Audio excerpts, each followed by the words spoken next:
Rahayu, assalamualaikum warahmatullahi wabarakatuh.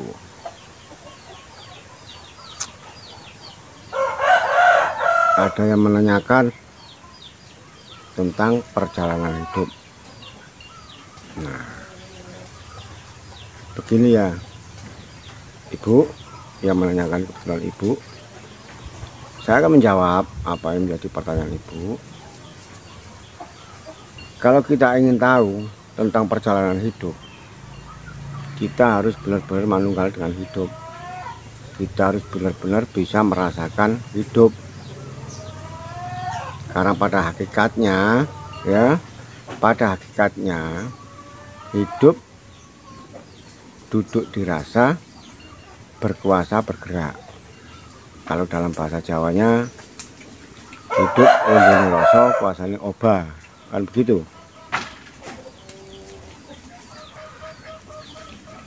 Jadi yang pasti dan yang jelas, apapun yang kita lakukan adalah tidak lepas dari kuasanya hidup. Itu tidak bisa dipungkiri. Nah, tentang perjalanan hidup itu adalah langgeng. Langgeng itu artinya terus menerus. Hidup itu nggak ada matinya. Hidup itu tidak ada hentinya.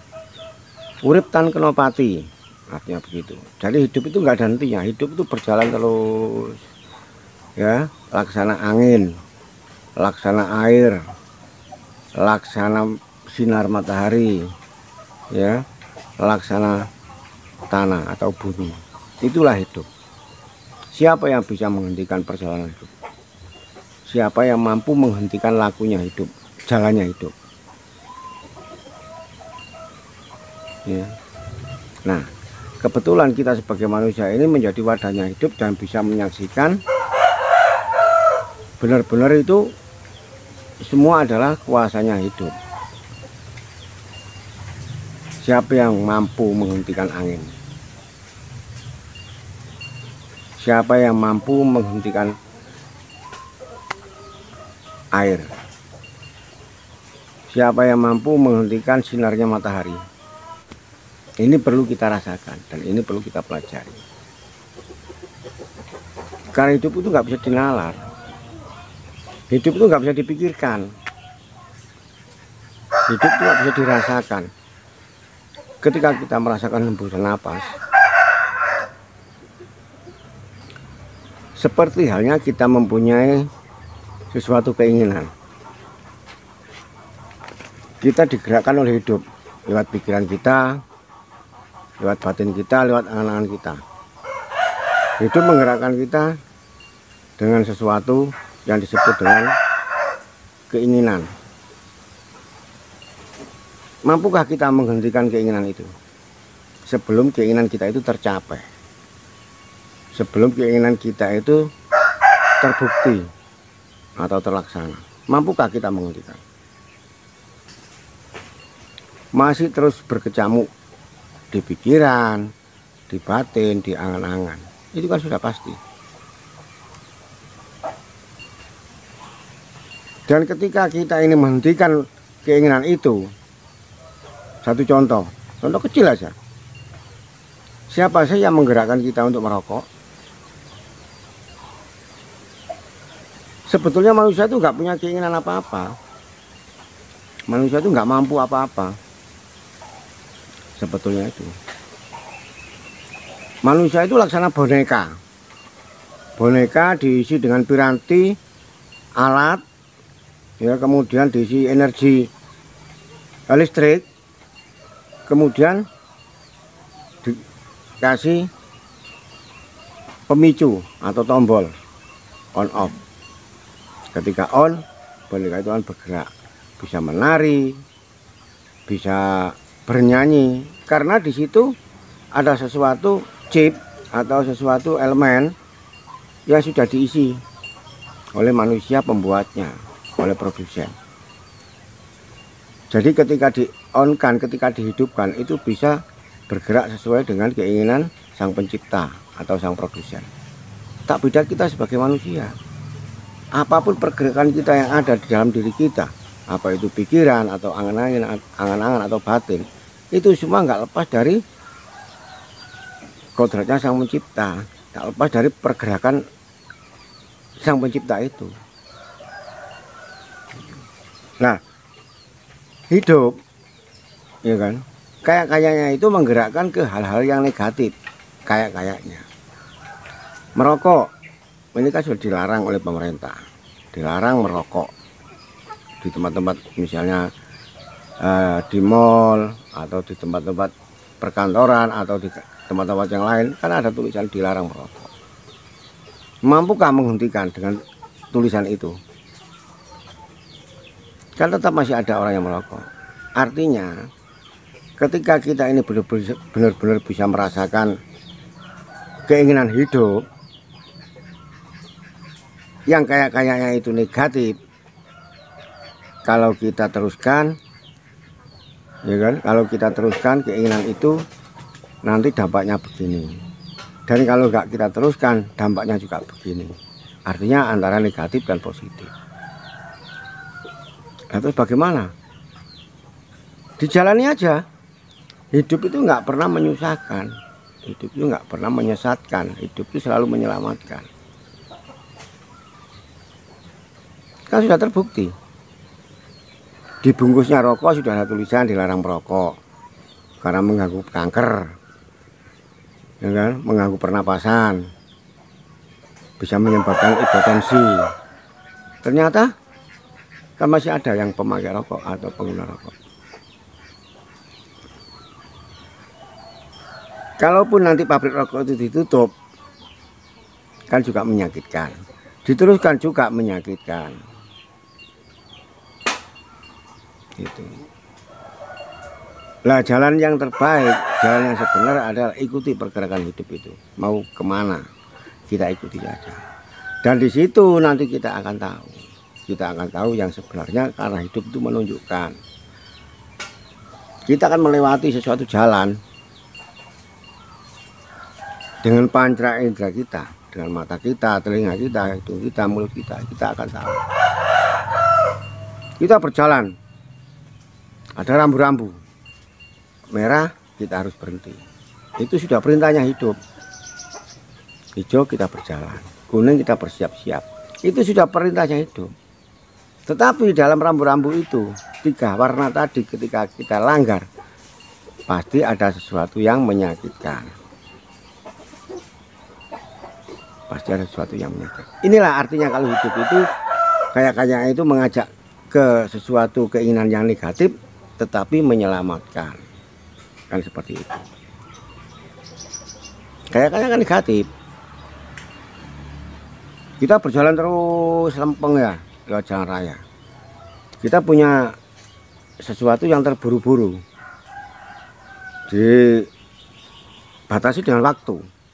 Jam sekian kita harus sudah nyampe di tempat yang kita tuju, karena di situ ada sesuatu hal yang sangat penting, hal yang sangat penting. Dan kemudian ada rambu-rambu 3 warna tadi, nyala warna merah. Ketika kita teruskan perjalanan itu, pasti ada sesuatu hal yang sangat menyakitkan. Dan ketika kita ini berhenti dengan lampu merah tadi, warna merah tadi, kita pun akan menyakitkan dalam rasa kita. Dibatasi, nanti kalau telat gimana, ya kan? Nanti kalau saya teruskan gimana? Pasti ada pertanyaan. Itulah manusia, kelemahannya manusia di situ. Kelemahannya manusia di situ. Makanya kita ini harus bisa yang namanya dalam bahasa Jawanya toto titis, harus peka kita. Kemana hidup ini mengajak kita harus ikuti. Karena apa? Hidup yang sejati, hidup yang tunggal adalah suci, nggak mau kecampuran apa-apa. Tetapi di situ ada campuran-campuran lain, ada ajakan-ajakan lain. Ya seperti yang saya contohkan tadi, ya kan?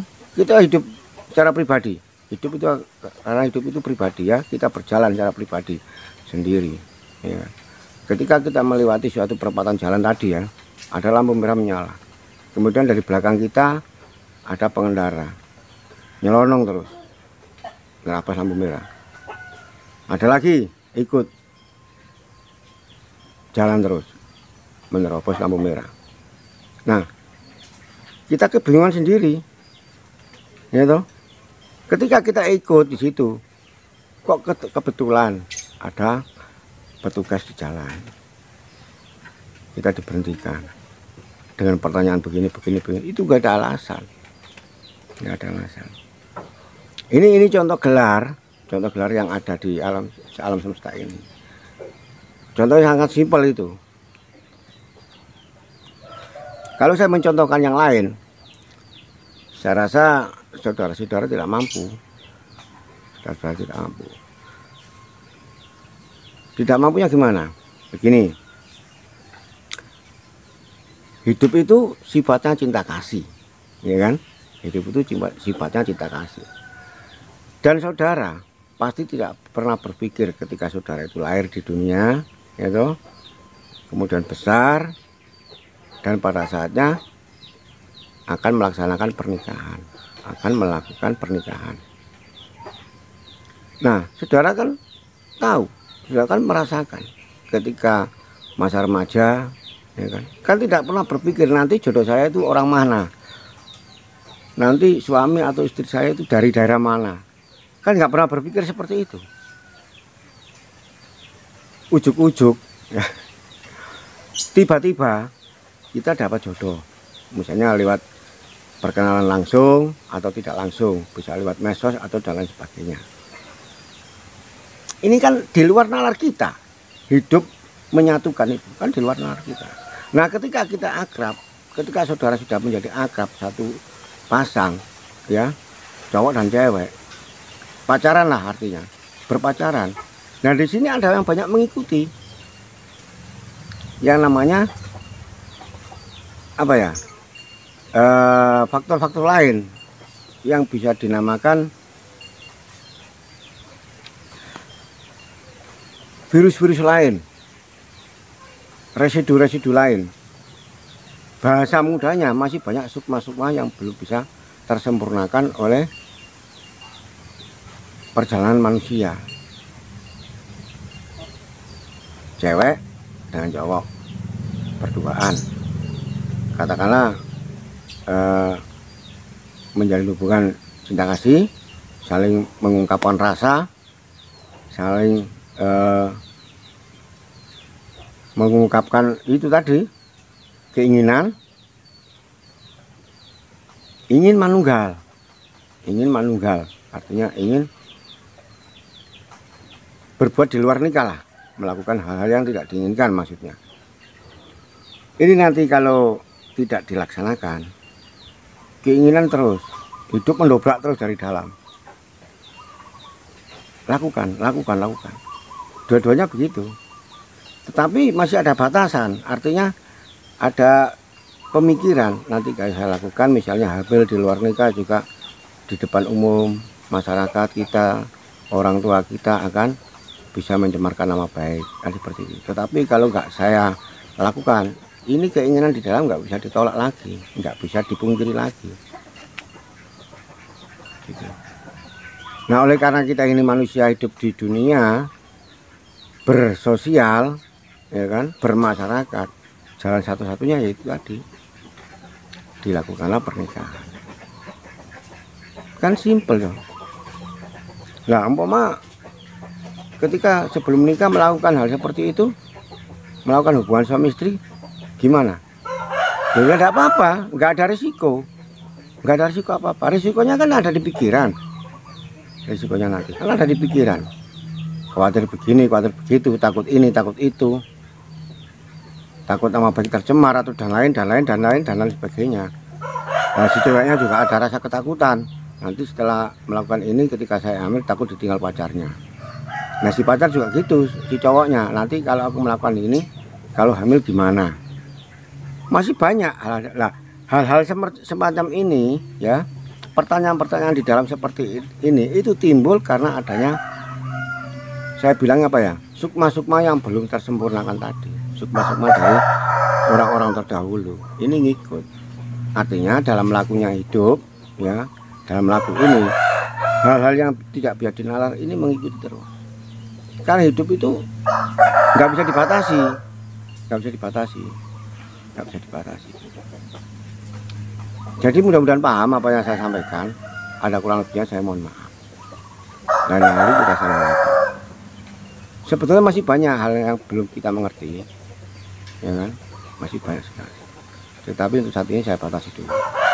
Ada kurang lebihnya saya mohon maaf. Saya diri Rahayu. Assalamualaikum warahmatullahi wabarakatuh.